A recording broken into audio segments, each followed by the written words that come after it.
there's no separation. Now's the time for restoration. Now I can take that much needed vacation. The end. Or is it the beginning? So, why did you come here? It's not as if I'm busy running Scotland and England. James, you need to stop spending money. Your finances are incredibly unstable. You're going to completely bankrupt the country if you don't stop. It's not my fault I like to have a good time. Yes. It's just you need to stressful stop. situation running a country. You need to stop. No more spending. You need to stop patronage altogether and stop having so many banquets. Just No! Just one more. I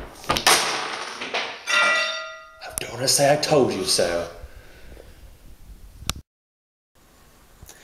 Think of a popular phrase which sums up the two perfectly.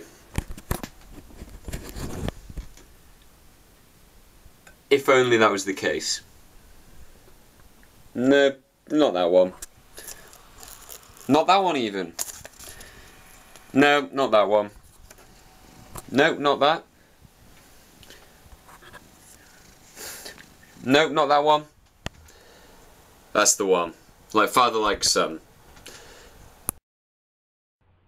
If you watched our last video on the financial situation of the Crown, you'll know the financial situation was scary. Even scarier than this face.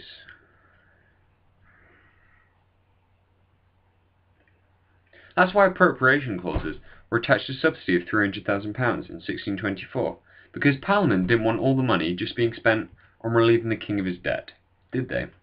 You also know that something else very important happened in 1624, other than the king allowing Parliament to discuss the foreign policy. Lionel Cranfield was impeached, not because he was a bad treasurer.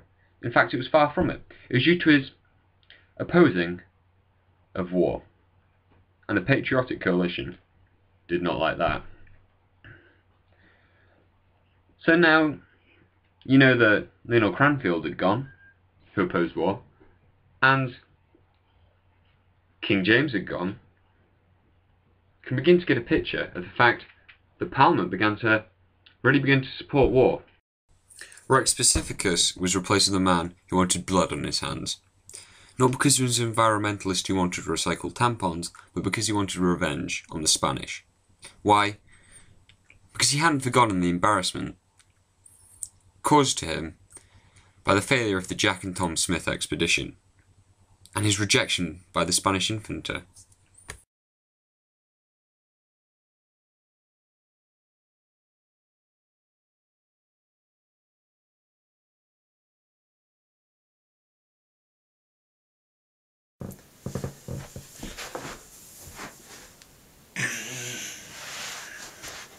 As you can imagine, calls for war didn't just make foreign policy a very important issue, but money as well. Why? Because if you want to fund a successful war, you're going to need a lot of wonga. In 1625, £120,000 were given to the king in the form of subsidies, which is quite generous. However, you must consider the fact that the king needed close to £1 million to fund war with Spain. And in addition to this, the fact that in 1625 the king was only granted £10 for 1 year, as opposed to his lifetime,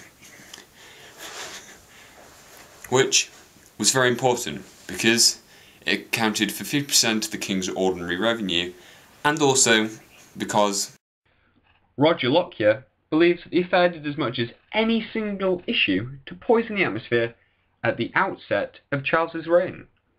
And he's an historian and all. Proper mental, eh?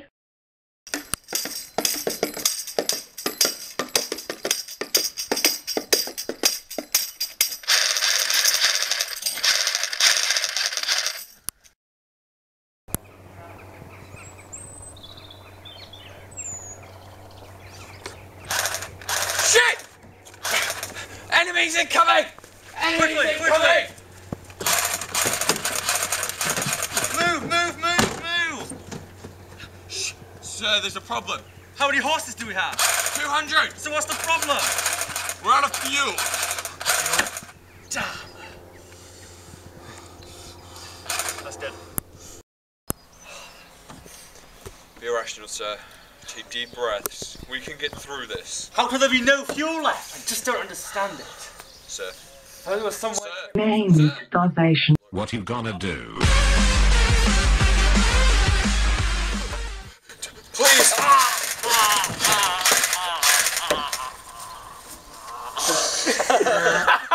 The Mansfield expedition was a total failure. The troops, to put it politely, were, you know.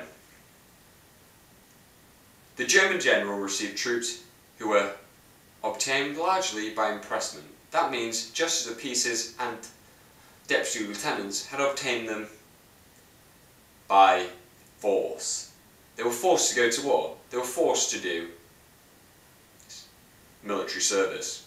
That means they were inexperienced and lacked the motivation to go to war. In addition to this, they were also poorly equipped. You got this other kitchen covered, didn't you? Yeah. But that wasn't the only reason. Look at the Battle of Waterloo, for instance. The English were outnumbered and a lot less experienced, but they still won. Why? Because Wellington was an astute individual, an able tactician when it came to battles. Unfortunately, Mansfield failed at the first hurdle and was unable to keep the troops alive even when they weren't in battle. Why? Because he failed to feed them. He failed to fuel the war machine. 4,000 of the 6,000 died of starvation and disease, and the Mansfield expedition achieved nothing. So that's failure number one.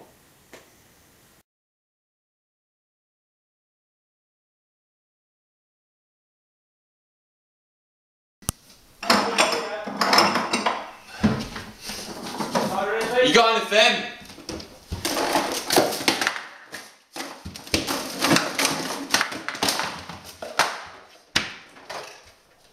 Oh yes! Look what I found! What? Time for a cheeky drink, I think.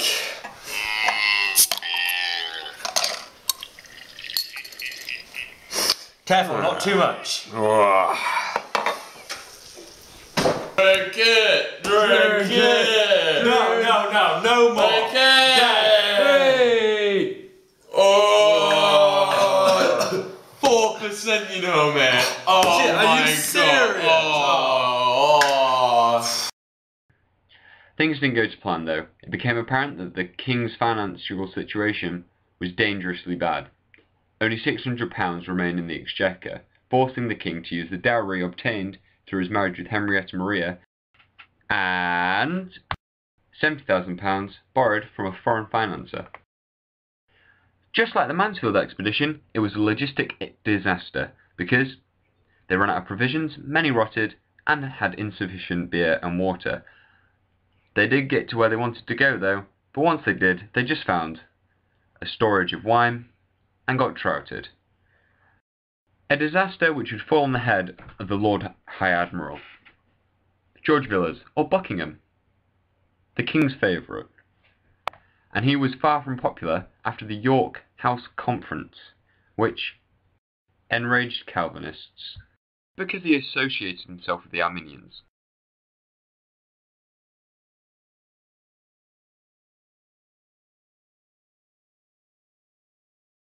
Buckingham became one of the major sources of conflict between the king and his parliament. Many historians interpret the granting of tonnage poundage for only 1 year in 1625 not as a direct attack on the king, but that knobhead Buckingham. The king and Buckingham tried to reduce the amount of debate about Buckingham in the political nation. How did they do this? Well, there were two ways. Buckingham purged the courts of members who were not his clients, and the king promoted prominent MPs who'd opposed Buckingham to sheriffs so they couldn't stand as MPs. Seemed like a win-win. In reality, it was not. Individuals such as Coke were replaced by individuals who hated Buckingham even more, such as Eliot and Digges. In fact, these individuals were so critical of Buckingham, the king arrested them whilst Parliament was in full swing, against their parliamentary privilege. This resulted in a backlash which resulted in the king giving in and releasing the two. However, they only went back to discuss Buckingham, to the king's dismay. He tried to get them to stop the impeachment process by stating the fact that he had control over the calling of Parliament, over the proroguing of Parliament, over the dissolving of Parliament. But they did not stop. So, the king was forced to dissolve Parliament in order to save his First Minister. You may think, why is this in this podcast on money? Well, just think about it. A lot of the cause conflict between Parliament and Buckingham was because of the financial situation. The financial situation hindered the foreign policy, and finance also played a role in enraging the MPs because Buckingham was in head of patronage and heavily favoured those who supported him. And if you didn't, you weren't going to get any patronage. Simples.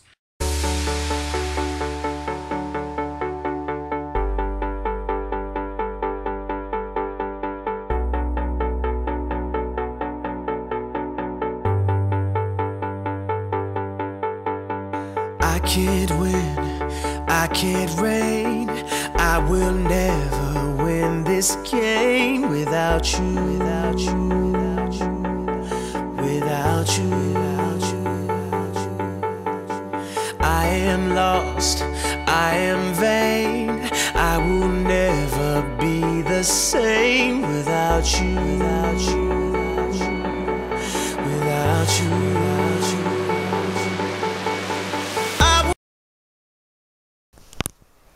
Charles's forced loan of 1927 was very unpopular.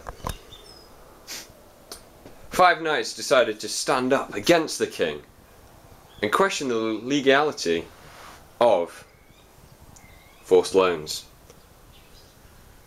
Here are the 5 knights. They came in all shapes and sizes. The 5 Knights case concluded that the king was in fact able to arrest people by special command. Royal prerogative was more important than common law. Looks like a win for Charles. However, you must consider the fact that the king was caught tampering with the evidence, and it severely damaged his reputation. The 1626 Parliament had ended bitterly. The king had arrested 2 of its members whilst it was in full swing, and between the 1626 Parliament and the 1628 Parliament, things weren't looking much better. The forced loan and the conclusion of the 5 Knights case enraged many, as did the failure of the Ile-de-Ré and La Rochelle expedition. It didn't stop there though. Martial law and billeting created a lot of tensions. 1, go. Right, we're moving in. King's been at your house. We're taking this with martial law. Ah, this is my bed. This is the best bed. Whoa.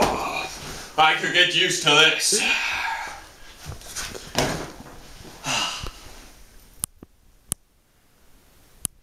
We're done.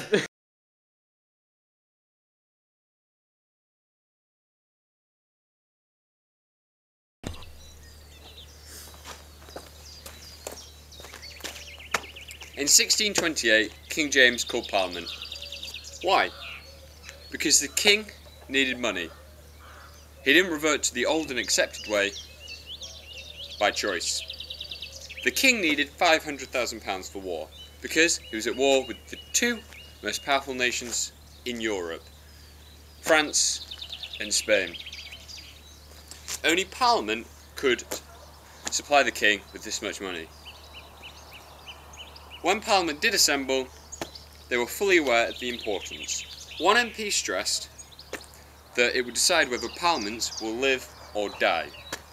He also went on to stress the importance of mutual confidence, because if you don't have confidence in each other, things won't get done. In order to make this a success, Parliament granted the King 5 subsidies quickly. However, there was some small print that the King would have to agree to the Petition of Rights. It wasn't the first time that small print spoilt something.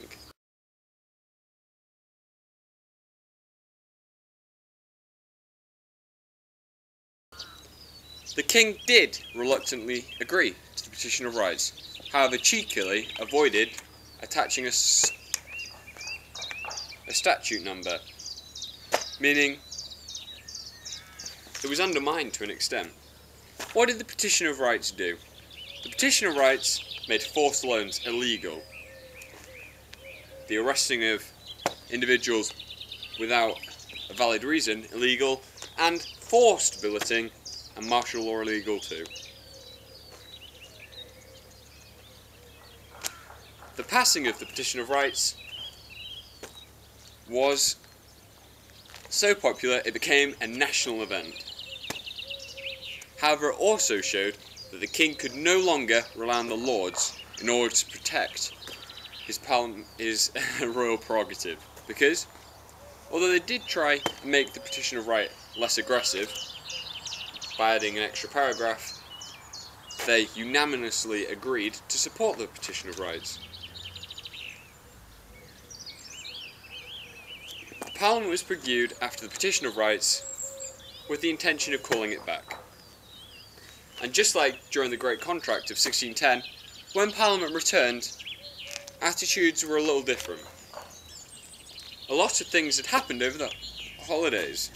Buckingham had been killed by a disgruntled army officer, John Felton, and the grievance of grievances had been removed.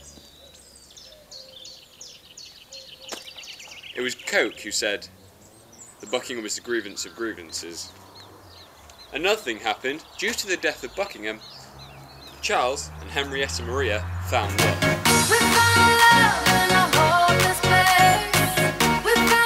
Which was only good for the relationships between France and England. The Machiavellian Wentworth also changed sides over the gap, and he was soon to become one of the King's chief ministers. In the second session of Parliament, in 1629, the Parliament still had 2 issues they wanted to solve. The first being the rise of Arminianism. The rise of Montague, who had produced the Appello Caesarium, was very unpopular, as was the rise of Neil, who became a member of the Privy Council, and Laud, another Arminian, assumed the second most important position in the entire of the Church of England, as Bishop of London.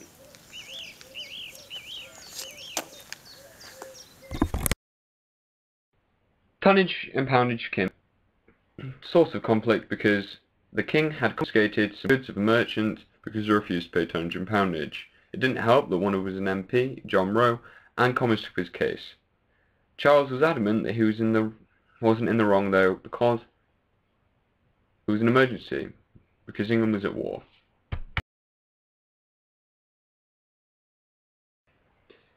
When it came to voting for the 3 resolutions, This has gone too far! Let me up! This is against the law! Stop! Stop about this! All the information you need to know about the 3 resolutions. Whoever shall bring innovation of religion, or introduce popery or Arminianism, shall be reputed a capital enemy to this kingdom and Commonwealth. Whoever advises for the collecting of tonnage and poundage without Parliament's approval shall likewise be classed a capital enemy to the kingdom and the Commonwealth. third and finally, if you voluntarily collect or pay tonnage and poundage which has not been approved by Parliament, you're a betrayer of the liberties of England.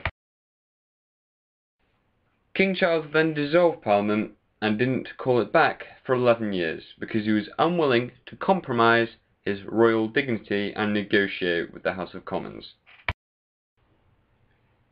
After the dissolution of Parliament in 1629, the king started to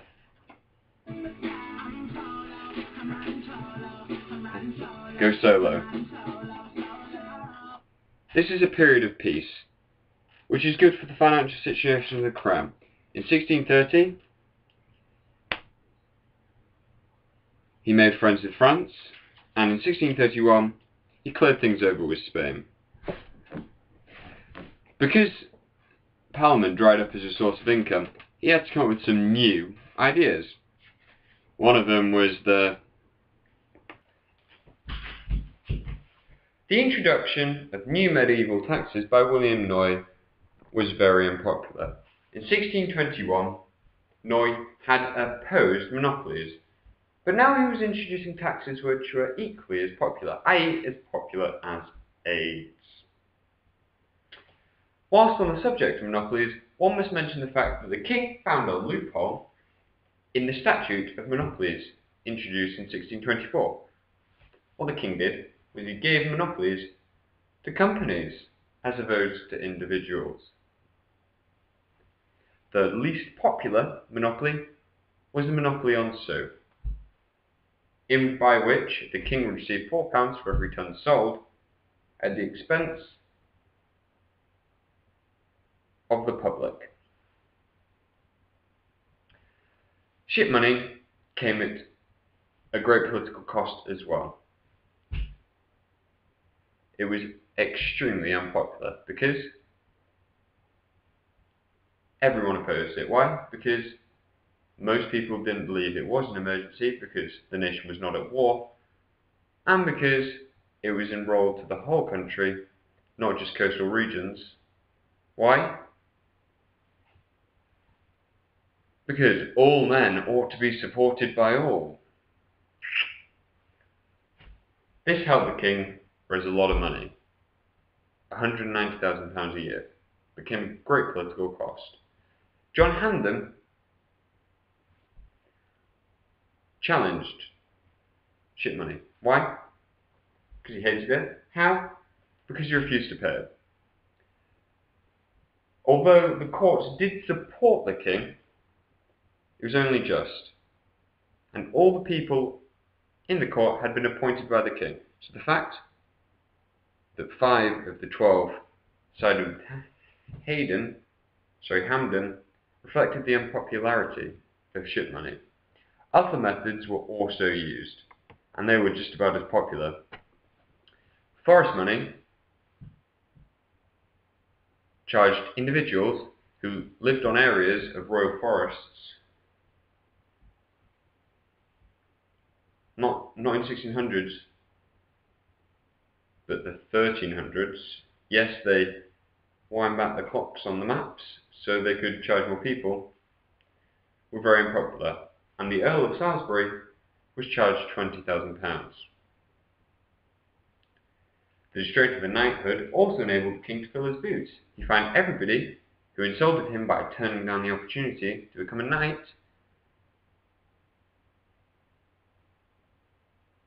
A bit harsh, especially as King James had made being a knight pretty much worthless because he sold so many. During the personal rule, the king had managed to balance the books and stay solvent. However, he still had a debt of £1 million, and the balancing the books is mainly due to the distinct lack of war, the neutral foreign policy, and it had come at great political cost. When the Bishops' War came about, the first Bishops' War that is, the king did manage to raise £200,000 and fight. Well, not fight, but intimidate the Scots and force the pacification of Berwick. But when it became apparent that had not resolved the issue in Scotland, and he would need to crush the rebellion with force. It became apparent he would need the money from Parliament. It was going to cost around £1 million a year. And to be frank, he didn't have that money.